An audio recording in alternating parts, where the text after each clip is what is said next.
What was that? I am Gundam.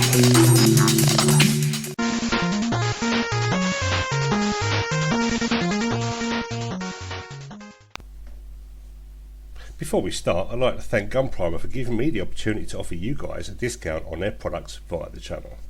Their tools are model making game changers. I've been using their tools for well over a year now, from the razor to the sanding loop system. All superb quality in my opinion, and must have for any model maker's toolbox. Click the link in the description below and use code GundamFan7 upon checkout to save yourself 10% off your purchases. With that said, on with the video.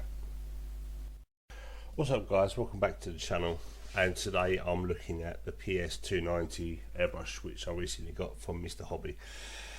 It is an awesome piece of kit with a big cup, wide coverage and a dual action trigger, which you can set with like a sort of spacing mechanism at the back. The air trap and the quick release are separate. I'll put that on from my existing setups. Really nice, optional if you've got multiple airbrushes, really handy, and it feels really good in hand. It is a hefty piece. I mean, you'll hurt someone if you throw it at them, that's for sure, but it really does the job. It is an awesome piece of kit. I'm coupling this with the 1500 Mr. Surfacer in grey as a toxic solvent based paint, but it's really good. I highly recommend it. Filling that with Mr. Colour thinner, which has got a little bit of a retarder in it, so it helps with the leveling of the paint, so it dries a bit slower, but it's toxic as hell, so just be careful and wear a respirator. It is just an awesome piece of kit. Okay, next up, I mixed the paint 50-50. The ratios, you know, it depends on your preference. A little bit of backwash to mix it. Again, with preference, you can use a stick or pre-mix it before putting into the cup. It's going everywhere. I'm not the cleanest of users, so you know, just ignore all that nonsense. The test piece is a bit of an action-based one. Just picked it off the side just for the purposes of this video. Just giving it a light dust coat at 15 psi. Psi again is subjective. Everyone uses a different rate. But I've literally only just putting the trigger down, and you can see just how much paint is going down. So you know, you once you feel it and you've had a feel for the gun, you can sort of get to grips. But look at that, it just goes on like you're buttering bread. I am in the process of getting new filters for the spray booth. As you can see, there's lots of pigment just flying about. That is a sign that you need a new filter for your booth, so just be aware. Also use a respirator because this stuff is toxic as hell. You don't want to breathe it in. Okay, next up we're going to be cleaning the airbrush. All the paint's been dispelled, but there's still lots of residue. So what I tend to use is some acetone.